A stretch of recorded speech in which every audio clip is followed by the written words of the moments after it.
Hi there, and Merry Christmas. He's Frank Sinatra. Hi, he's Dean Martin. I'm Julie Andrews. I'm Harry Connick Jr. This is Taylor Swift. And this is Leanne Rimes, and you're listening to The Sounds of Christmas podcast. Hi, I'm Ken Kessler, and welcome to the Sounds of Christmas podcast.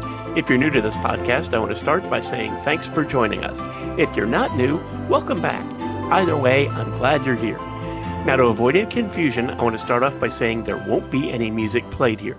This is a place for conversation. I'll talk about Christmas music and some related topics, sometimes by myself and sometimes with guests. If you're looking for music, just go to soundsofchristmas.com and click on the tree or the player on the front page or on the Listen Now page. We play the best variety of Christmas music all year long. Well, except in October, when we play the best variety of Halloween music. I'm very excited to have singer, songwriter, entertainer Judith Owen on today's episode of the podcast. Hi, Judith. Thanks for joining us. Pleasure. You've got a new Christmas album just out, and I want to get to that in a minute. But for anybody who's not familiar with you, I know that you record music in and perform in so many different genres: rock, pop, classical, jazz, blues, musical, theater. Your dad was an opera singer. It's a huge mix. And I just wonder, is that ever like a problem? Because people like to put performers in a box that you're a blues artist or you're a theater person or whatever. And the truth is we all love so many kinds of music. I just wonder if you ever ran into any issues with that. You kind of answer the question for yourself in a way, because we all love all kinds of music. That is the absolute truth. That is what it's all about to me.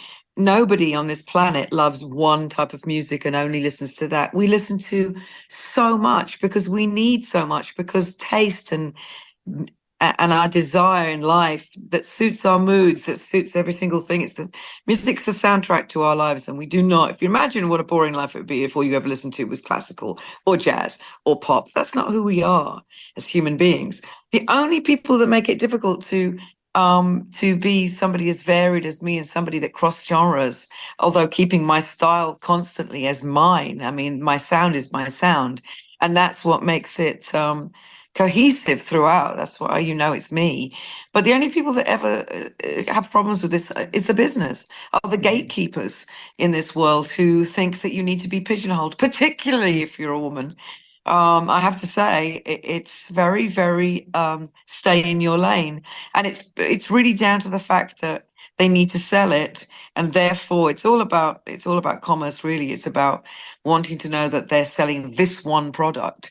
But I'm so overjoyed and happy to see so many artists who are changing lanes, who are crossing those invisible, boundaries which don't really exist. Whether it be, your Jacob Collier or your Taylor Swift or your Beyonce, or who put any name on it, or your Terence Blanchard, anybody that knows that there is absolutely there is no border here. There isn't a border that you need a passport to get into to cross into different styles and genres. We are all the product of the music that we grow up listening to, that affects us, that influences and inspires us. It's never one thing, because music is the universal language. We know that, but it is our dialect. It is our language. It's our vocabulary. And we don't just say one word over and over and over again. So I count myself as being one of those sort of stubborn, but very honest artists, because I've managed to make a success, have success and be a successful artist and have a career by absolutely going into all the areas, as you said, coming from classical and jazz, which were the first things I heard. Jazz and blues and classical, they were the basics right there. Those are the building blocks.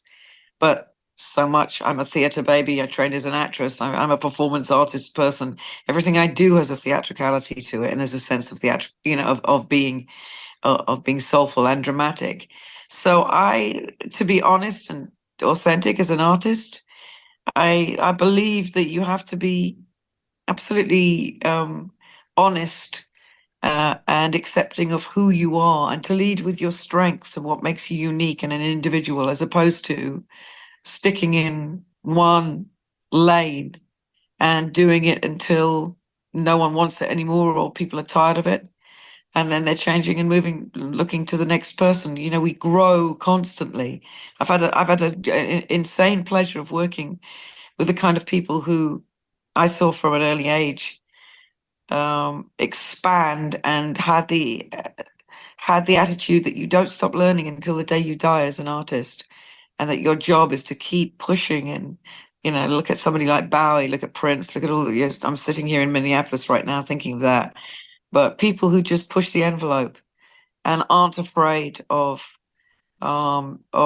seeking and learning and growing, at the same time not becoming indulgent and forgetting your audience and what they want. But for God's sake, this is a small time that we all have on this planet. It's ours to discover and be imaginative and keep raising the bar. And I told you I would talk a lot, but I'm Welsh. I can't help it. That's quite all right. A great example of what you're talking about is you've put out 13 albums, but this one's kind of in the middle. Rediscovered the songs that are almost back to back. You've got Black Hole Sun and Smoke on the Water and Play That Funky Music and Blackbird and Dream a Little Dream of Me. And you were talking about the gatekeepers. I can imagine radio programmers' heads just exploding with that kind of lineup, but they all work. And they're all songs that we all love. And there Yes, shouldn't be any of that stay in your lane. You want to sing Soundgarden? Great. You want to sing the Beatles? Terrific. of course. All And of it. and it's all about, if you, like I said, if you're, when there's a thing that they all have in common, is that they sound like me. It's my sound.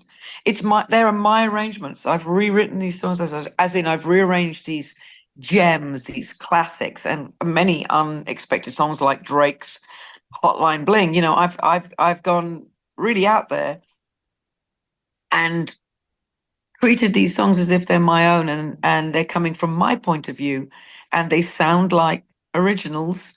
Because why? I don't believe in just covering a song. And I mean, the best is the original. That's all there is to it. And you can't, don't think otherwise. But what you can do with it by making it your own is something exciting and incredible.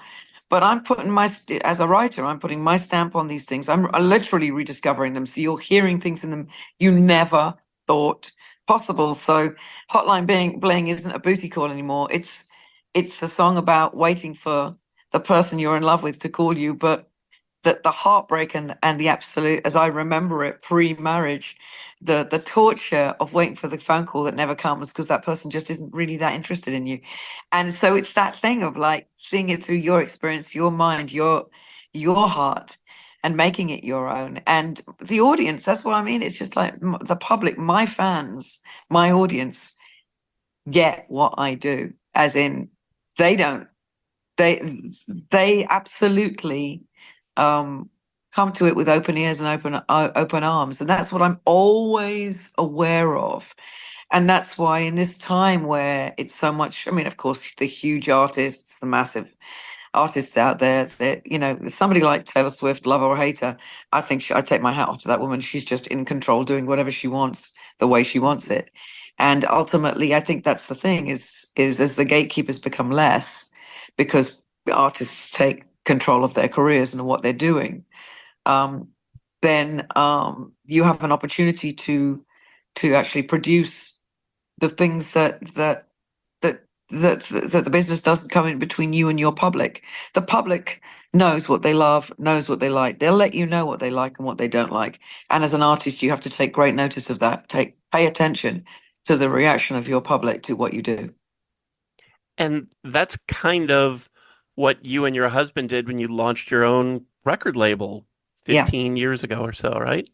yeah, absolutely. I'd been signed to Capitol Records, which was like the greatest times, the worst, the best times, the worst times, as a flagship artist on Java, and was being produced by Glenn Ballard, who was just off, he made gazillions from Alanis Morissette. And you have to understand that, again, it's sort of like to be seen by somebody like Glenn, who says, okay, I get this. I hear the classical, I hear the pop, I hear the jazz, I hear it all. And it's all beautiful. And the singer-songwriter, I hear it all, and it makes perfect sense. And so it was the greatest of times because it was the flagship album on his label, set to sell multi millions. And then the president was sacked, was let go, as they call it, and yet another golden handshake. And a man from I think it was Arista, Roy Lott, came in, and his whole job was to basically stream down, basically slash the labels and the artists from Capitol, so that it was going to basically become a library. You know, it was much more about past artists. So that's what it became, and it was a miserable, appalling, terrible time. And it really taught me. It drove home the realization that labels are banks, and that you are product, and that's fair enough because it is a business. It's not called the music loving, it's called the music business. And that if you can keep control over your music, your destiny, what you do, and try and limit the amount of people who are telling you, no, you can't do that, and realize your life's dreams and ambitions, then that's really the way to do it. But it was the jumping through hoops to please people who could not be pleased, because the decision to be made. And that was the big life lesson that I had in my career. And I don't know of many artists who haven't been in that dilemma. I mean, again, I'm going to, relating to the biggest powerhouse there is right now. But when you think about Taylor Swift and Scooter Braun, that whole thing, and re-recording all her songs so that she owned them again. It's really, that's how most artists feel. And that's usually the dilemma, and how most artists feel on a label. They feel pretty damn trapped. Very fortunate situation to be an artist and to have freedom. Very rare, very fortunate. But that was why we created the label, so that we would have that freedom, because without that, you don't get to be an artist. You get to be a machine who tends to jump through hoops trying to recreate your whatever success you've had. And believe me, when you have that success, it's the most thrilling, most wonderful thing in the world, and you have that giant machine behind you. It's extraordinary. But you sometimes have to make those decisions and decide how you want to exist in this world. And that's just that's just the game. I deal mostly in Christmas music, and I get hundreds of songs sent to me every year. And there are Yeah. so many of them that seem to be more like they're a product, like the studio tells the artist, okay, you got 10 minutes of time left. So they knock out a version of Jingle Bell Rock, and it's mechanical, and it just is phoned in. Yeah. And it's nothing special. Most of the time, it doesn't even sound like whatever artist has recorded it. It's one of a billion. And you get an artist like you, and I listened to the new record, and I believe you. It sounds authentic. It sounds real. It sounds like you're recording that because that's what you want to record. That's what you want to say. Yes, it's absolute truth. And I've always, one of the reasons that I have, I'm unapologetically who I am. I say this, and I've become even more so in my little jazz outing, because nobody really knew I was going to go full throttle on this front. But I'm so glad I did, because this is where I came from. Like I said, classical, jazz, and blues. These were the first things I ever heard. And the songs that you're hearing on this new album, Judith Owen Swings Christmas, these songs mean the world to me. This music, I'm a music lover. I'm a fan. I'm not just somebody that just cranks out songs and goes into a studio and just records stuff because I think it sounds nice. I only record music that moves me, that means something to me, that has played a serious part in my life. The songs that I write that are about what is affecting my life and how I think, who I am. I cover songs that I feel like are my life, that I can see my life in them, which is why I cover them. And it's the same thing with Christmas. Christmas is a love-hate relationship for me, as it is for so many people. But man, Christmas songs are some of the most extraordinary, beautiful, stunning creations in the, that any of us know. They are our folk songs. They are what we all want to hear. And if ever there's a time you want to hear big band, ever, I believe it's Christmas time. Because if you're the person that I am, it's funny, I was just watching the Amy Winehouse film in the screeners that I've got to vote on for BAFTA right now. So I'm getting into the Christmas spirit, because that's what I do every Christmas, is vote for films. And your love has been Frank Sinatra and Ella Fitzgerald and Dinah Washington and God knows, Doris Day and Mel Torme and all these giants and Nat King Cole. It's the true love, respect, and appreciation for that art form, which must not ever be lost. I can't bear, I'm like you. I can't bear the phoning in of songs. I can't. I've said this long time. I say it. That's it, my long time. When I'm doing the more pop stuff, singer-songwriter stuff, Leland Sklar, we always chuckle because I always say I don't do karaoke, and I don't, because you've got to absolutely mean everything you sing, every note has to be authentic, real, from your heart. Otherwise, don't bother. We've all heard a lot of phone-in stuff. It's karaoke. I have no interest in that. So my love of the sadly just departed Quincy Jones, obviously, so much big band arrangement that just makes your hair stand on end. And of course, the giant of big band, Nelson Riddle, the greatest big band arrangements for Frank Sinatra and Ella Fitzgerald that any of us have ever heard. Turn on any Christmas, anything, or if, Capitol Records, Frank, you'll hear what I mean. So my desire for these songs was to bring the joy. The big band is such an elating sound. It's so thrilling. And again, you can be a lazy big band, by the way, and phone it in too. It's not just the singing, it's the playing.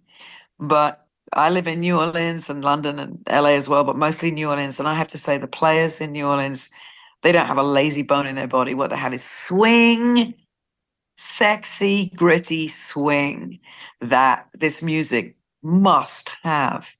And the result is music that makes you kind of want to grab the bubbly, dance around the tree, dressing the tree, Christmas morning, wrapping the presents. That's what's in my mind. That's what's in my mind is I want you to put on a fugly sweater and put some tinsel on and dance around that tree to this music, because that's what it makes you want to do. You want to dance. You want to dance and feel good about life, people you love, all the lights, the loveliness, the things that we long for that are so hard to get at Christmas, because we have a wonderful life playing in our heads. We have all the things playing in our heads all the time. But this is the summation of it. This to me is the Christmas soundtrack. And I'm so proud of the outcome, because I'm my biggest critic. I'm so hard on myself, but I can put this on and it makes me feel all gooey and yummy and scrummy, and it makes me want to just dress the tree and wear red sparkly things. So I know I've got it. I know I did it right, and I know I honored the music and the genre. Big band is really, like I said, you got to get it right. You have to do it right, and I think that my audience, and I think people hearing this are going to feel that same really good, warm, glowing feeling inside that this music makes you feel. I remember a quote from Aretha Franklin. I think it was around 2007, 2008, where she had said she was getting ready for Christmas and she's in the kitchen and her family's over and they went to put on some music, and it really occurred to her that she didn't have a Christmas album, and she should, rather than listening to another cover of Correct. the same things over and over again. why not? Why should I have to listen to that when I could make my own? And and she did it. And we won't have another Aretha, but that was terrific. And she put her stamp on it. She did it her way. That's right. And that's exactly it. And that's why I'm the biggest Aretha Franklin fan, and she was one of my big influences in life after the classical and jazz and blues and everything, and all these women from the 40s and 50s who I've been celebrating in the last couple of records that I've done, who were so inspiring to me, who made me want to be a badass and unapologetic woman, who's really as big as I wanted to be and um as authentic as I wanted to be, in spite of what the business might tell you. Aretha is one of those, and there's nothing she did that wasn't just spine-chillingly brilliant. And I have to say, I felt the same way every bloody year. I'm like, I'm bounced. I've got my shuffle on of all my Christmas songs, and every Christmas morning, I'm panicking before people come over for my giant Christmas meal that I'm sweating bullets over. I'm always panicking to get the music together, and I agree. So this year, I thought, hang on a second, hang on. I've done all these, I don't really want to listen to myself singing in the background. That's one of the most nerve-wracking things you can do to yourself, because all you hear are the mistakes. But really, I decided, no, this is the time. This is the time to do something that puts you in the mood. And so, yeah, I get that. And I'm very glad I did this because, again, I like what you just said there. It is about putting your stamp on it. And I believe in that. I think you put your stamp on what you do. That's the job. Right now for me, it's to bring joy and happiness to people. I think COVID really, really put me into a different mindset where I wanted to feel joy and happiness. I wanted to feel good. I wanted to be distracted. I wanted to be elated. I wanted something that made me want to, dance around the room and feel good. And it's continued, and this is a continuation of that feeling, which is, this is a pretty joyless world that we're in right now. Don't get me wrong, I don't want to sound like a downer, but there's a lot of really troubling things going on. And we always look to the arts, we always look to music to distract us and to elevate us and for escapism. And I think this is truly what I'm in the business of doing right now. It really is. In October, the Sounds of Christmas station goes all Halloween. We play all Halloween music. And a couple of years ago, I came across your cover of Dinah Washington's "My Man's an Undertaker," and I thought, this is a fun song that is almost lost because people haven't been covering it, and it just fits in the mood, and it doesn't make you necessarily want to dance around the room, but it gives you the spirit of that season. And yeah, the thing is, what a great, I mean, I've been in the business of finding these songs that no one really knows about, whether it be an artist who'd been forgotten, Nellie Lutcher, Julia Lee, Mary Lou Williams, Dinah Washington's really, really like dark and often filthy songs. They're my favorites. It's like dripping with double entendre and innuendo. But the idea that what she's saying is, my new man is an undertaker, and if you cross me and if you ever show up ever again, you're going out in a box. yeah, It's the most wonderful, witty, brilliant, it's the like twinkle in the eye, tongue in cheek stuff that I love so much. So I've very much been in the business in the last few years of bringing these to the fore, because they're saucy and sexy and they are to be celebrated. I mean, they're just joyful. And this year, I don't know if you saw it, but I had a really for Halloween, I did I'll send it to you actually so you can see it. I did a version from earlier, the Burn Marion's in Burn. I did my version of talk about Nina Simone and Screaming Jay Hawkins. It's kind of a mashup to do my version of I Put a Spell on You. yeah. And that to me is just like one of those extraordinary songs when done right. And I get to to be on the piano, really hammering it out and going full on blues, jazz and blues, which makes me oh so very, very happy. So we gave that the Halloween treatment this year, which always makes me chuckle. But yeah, Christmas though, straight from the darkness into the light, basically. Right. And then you're into the songs, and it's so every year I'm like, you've got a 3-week window, really. I mean, you got from the beginning of maybe a bit more, but you've got November, yes, but people are then looking forward to Thanksgiving, really. The Christmas window is so small, but it's so beautiful when it's done right, and it's so corny and dreadful when it's done wrong. So that really is, I think, the point is to do it right and to get that to make the season a joyful and wonderful one. There's a song on this album which is actually an original by my musical MD, my musical director, David Tukanowski, and he wrote it with a couple of other people, called No Better Time. And honestly, I had to cover it because I thought it sounded like a classic. It sounds like a new classic, especially with a big band. It sums up what this is all about. It sums up everything about generosity of spirit, of kindness, of actually enjoying and savoring this time when people are meant to be, on their best, at their best. And so it's nice to be doing that alongside of, some of the greatest classics like Silver Bells and Have Yourself a Merry Little Christmas. What Are You Doing New Year's? It just breaks my heart. It's so beautiful. Cool Yule's another one that is just not that well known, but they all have that. And then Run Run Rudolph, which I'm sorry, I had to do as a shuffle. I had to take that into Quincy Land. And I did that and asked, my amazing arranger, John Wesson. I basically said, no, I would sing out the parts. I would sing out the tempos. But this is really, you following this is a true rhythm and blues shuffle, and to treat it as such. And it's just, there's no more fun, honestly, than singing with a big band. You can't imagine how it feels. It's thrilling. No Better Time is the leadoff track, and it's on my list of one of the first things to ask you for the reasons that you mentioned.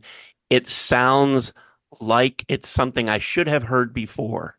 Yes. It has that timeless quality that is like, who did this song before? Where do I know this from? I know. And I don't. It has one of those things where it sounds like something I've never heard before, and it sounds very familiar all at the same time. Yes, it does. And it's really now as a big band arrangement, it sounds even more classic, because it just has that sense of, how long is it? Where has this been all this time? It's been around forever. Nah. Because I think that with the bit that my job with the big band, I think, and with all of these songs and with the feeling is to make it sound is nostalgia. This is a nostalgic time of year. We're all in a nostalgic mood. We're looking back, but we're in the present, but we're looking back to all those things that we feel somehow meant so much or made life perfect. We get all very gooey and nostalgic, and that's great. And this is what this music sums up. But you also have to have a freshness to it and a fresh take on it to still make it now, to make it relevant. And I think that is really that has been. I think I've succeeded in doing that. And in a song like this, it's so wonderful that it is a new song, but it sounds like it's a classic. It sounds like it's dripping into nostalgia from another time. It makes me very happy every time I hear it. Like I said, it really, I think it should be a Christmas classic. I really do. And another one that you mentioned, Cool Yule, is it has something undefinable about it that is just Christmas magic. I don't know if Louis Armstrong was the first to do it, but there just haven't been that many versions. And it captures that New Orleans feel when you've got the big band in there, and it's Christmas magic. Yeah, it really, really is. And that was, I believe that was written by Steve Allen. one of his thousands of songs. That I guess he was a TV guy. Harry's always telling me it is, and he wrote songs on the side, lots of theme songs. And this is such a great, whimsical, like hipster 50s thing. It's like those crazy, it's like the crazy Santa and like, all this, it's like swinging kid. It's all the words that I love. It's very Frank Sinatra that way. But it's so much fun. It's just, again, I chose these songs because they put you in the mood. They're everything that we feel. It's the nostalgia that we feel. It's everything that we look to, which is the totally, imagine a world of imagination and all the images that we love, and the Rudolphs and the sleigh and the Santa and everything that's just magical. And it all lives in our imagination. And that's what these songs are about. And, even Have Yourself a Merry Little Christmas, which is one of the most heartbreaking songs on the planet. If anybody's ever seen Judy Garland sing it and Meet Me in St. Louis, because I'm a movie buff, it just rips your heart out, throws it on the floor and stamps on it. I mean, it kills you. But my recollection as a kid of hearing Ella Fitzgerald's interpretation of it, which was kind of a very kind of rocking horse, sort of like nice swinging version, was the one that just made me feel, because I feel enough sadness at Christmas for missing all the people who are, that I miss in my life, family and people who are no longer in my life. So I felt like to take it to that next step as a big band piece where it's still joyful. It still gives you that sense of, you're sad that, like, I'm sad that my sister lives halfway around the world in Ireland and that most of my family are in Wales and that I don't get to see all my friends in Britain. But guess what? They're in my heart, my soul. I'll see them. I'm thinking of them. It is that beauty, it's trying to bring that profound beauty that these songs bring without bringing the heartache. Because I think we have enough of that in our lives. So it's that feeling in all of these songs. And I don't want to spoil the whole album for everybody. I want to leave something for them to discover. But when I saw that you had recorded Last Christmas, I was very curious because in my head, okay, it's Wham, it's a dance 80s kind of song. How is that going to work here? And it's unlike any version I've ever heard. Yeah. It's I want to thank my label head, actually, Neil Greenberg, for suggesting that, because he'd heard this kind of very cruise ship cover of it. You know what I mean? Yes. A very cruise ship cover of it, very phoned in and lazy. But he said, "Hang on, I think this could be an absolute," because I mean, we all know Wham. It's probably, along with Mariah Carey, the most played song at Christmas time. It's a guilty pleasure. We know this. But man, great would it be if it was taken into the, again, Nelson Riddle, Frank, truly just like ultimate place. So why not take it into that grown-up, adult, nostalgic place? So I plucked it out of the 80s and took it back to another era, but then brought it completely up to date is what I really did. And it works so magnificently. And I think anyone hearing it will be amazed because it's a classic song. It's a classic song. We know that. But now it's got classic grown-up sexy bones on it that, you know what I mean? That, again, it just puts you in such a good mood. It's like, it feels like a big glass of Merlot or something. It just has this unbelievable reclining by the fire on the rug sort of vibe about it. Seriously, it's so right in there. But this is what I meant right at the beginning of our conversation. It's about putting your imprint on it. It's about your sound. You can go. I mean, look at where all these songs go. I mean, I've got a new song. I've got a Wham cover. I've got Ella. I mean, as in you take things, but you put your authentic sound on them. You put you use your imagination, your voice, and then it all makes sense, and it all becomes your world. I mean, that's the job. That really is it. So I'm very thrilled that that's in there because it belongs. And I'm really glad that Neil brought it to me because it's like I wouldn't have got that. I wouldn't have got it until he mentioned that and played this incredibly cheesy version, which I'm glad I heard it because again, it's like you have to, like I did with Rediscovered, you have to think about this, you have to get your head around it, and reimagine it, and then it's the Great Bones. I mean, it's like I said, it's a terrific song, but who would have imagined it? But again, it's sort of like right now I'm in the process of starting another album, and I've just started working on an Amy Winehouse song, Back to Black, and I'm doing it in a way that's so unexpected and so different. But it's how I interpret it and how I feel it. So any song, that's what I mean. Music is music. It's this is our language, and it's all about owning it. Were there any Christmas songs that didn't quite make the cut that you still want to do, maybe for a Judith Owen Swings Christmas 2? Ooh. I mean, there's some because the big band stuff has been added on to what I've done in the last couple of years. So there's some of my other favorites with the fabulous Jason Marsalis on Vibes, Winter Wonderland, Sleigh Ride, Merry Christmas Baby, fabulous Charles Brown classic. So there's a lot of songs there. Of course, I've covered Mel Torme's The Christmas Song in the past as truly one of the greatest songs ever written in this world, I believe.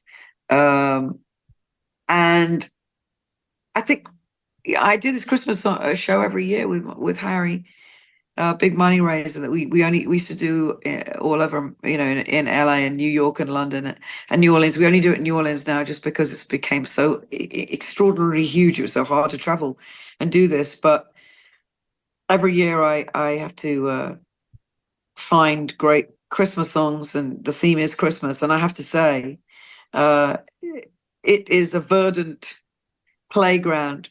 That some of the greatest songs that have ever been written are for Christmas, and they're profound and moving and beautiful, and I write my own Christmas songs for that very reason, because of all the emotions that it brings to fore. So I think I've right now I mean, I could just be going through the Great American Songbook, no end, basically doing stuff like this. But I think I've covered a lot of some of the finest Christmas music. But I'm always I was so surprised to find No Better Time. There might be other ones out there. I might write one myself. Who knows? But it's in the I think Let It Snow is one of the most brilliant songs there is, in this world. Jingle Bells is so ridiculous, but I'm determined to break the back of that particular one and make it so that it actually is, as you said, not just phoning it in, but something remarkable. And that's where the big band come in, because that becomes remarkable. So maybe that would be the follow-up in that way, Christmas in New Orleans, of course, a bit of a classic, bit of a standout, as we all know. But there's so little time. But let's see what happens if there's a Mark II. If there's a big band follow-up, God knows. It's a thing of such beauty to do, and especially with these players. As I'm now calling it, the JO Big Band, because they're all down in New Orleans. So they're really quite something, these guys. So I'm very, very fortunate to be in the situation I'm in, where I actually get to, as you can probably tell by now, fulfill so many of my musical dreams and fantasies. And I have got to do that by not staying in one lane it feels so great to think, this year I'm going big band. What a joy. And that's when what a privilege it is, to do this, to get to do this. It really is. You had touched on this benefit that's coming up in Yeah. December, and I don't want that to get lost in the shuffle. It's called Christmas Without Tears, and it's coming up December 17th at the Orpheum in New Orleans. Yes. What else can you tell me about that?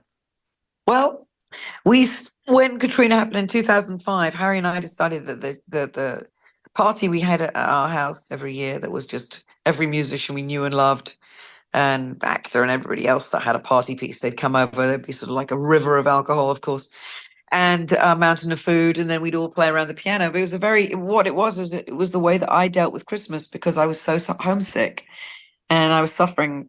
I just get depressed every Christmas. I always get depressed every Christmas. I know there's a lot of people out there that will understand this and appreciate it, but I have a love-hate relationship with Christmas. My mum died when I was a kid, right before Christmas. And she was also the person that instilled the love of Christmas in me, and decorating the tree and dressing it, and the joy and the sparkles and the imagination and the fantasy. So yeah, I think we all struggle. I mean, emotionally, with loss and the missing of people, but also with just for many people, just the financial strains, the loneliness, and so it became so important to have this throwback to how I grew up, as in a Welsh family, singing around the piano in close part harmony. So, all these carols and classic jazz songs, and we'd be singing away, that's what it meant to us. We were making, and so I brought that along with me, and Harry knew that, if I didn't do this party, I would be insufferable and utterly depressed for the whole Christmas, as I would in fact be. So when Katrina happened, somebody from the Walt Disney Concert Hall in LA reached out to us and said, would you ever think of bringing this to the stage? And I said, absolutely. It would be an absolute joy. And so that's the first place we played it. And the reason we did it and said yes is so that we could raise money for Katrina, for the people of New Orleans, who were in such dire straits. So we've been doing it from that point onwards. We raised money for New Orleans and for programs, but in the cities that we were doing it in, we also raised money for the homeless, for critical situations and charities at Christmas time. And we also did it in Chicago too. So it was New York, Chicago, LA, New Orleans, and London. And then COVID hit, of course, and so that put the total kibosh on that. We couldn't do anything, couldn't travel, couldn't do it, but we could and did ultimately go back to New Orleans, and then went to the Orpheum, the big, beautiful opera house, the big concert hall there. And we raised money every year for Innocence Project New Orleans, who are in the business. Their job is to basically free people who have been wrongly convicted or overly convicted and been usually put in prison for life. Many of whom have done absolutely nothing. We're in the wrong place at the wrong time. And some of whom have been given a life sentence for being found as kids with a joint on them or something like that. I mean, it's unfeasible, unthinkable. And so that's what we do. And we also raise money for instruments in schools and so on and so forth. And it's again, it's still the party that we had at home. It's still some of the greatest talent in New Orleans coming on, doing their songs, doing their party piece, singing. This year, it'll be the big band. So, because I couldn't do a big band album and then not have the big band play. So we are going to do these songs on the stage of the Orpheum. And then it also includes a sing-along. It's on the stage is dressed for the Nutcracker. So fortunate about that. We're bringing our furniture in. There's trees everywhere. There's tinsel everywhere. It's a party. The audience are part of the party. They're the invited guests, and everyone's on stage. The singers, the performers, everyone's enjoying each other, eating, drinking. That's the vibe, and the whole point of it is just to do giving back at a time when there's a lot of people that need help.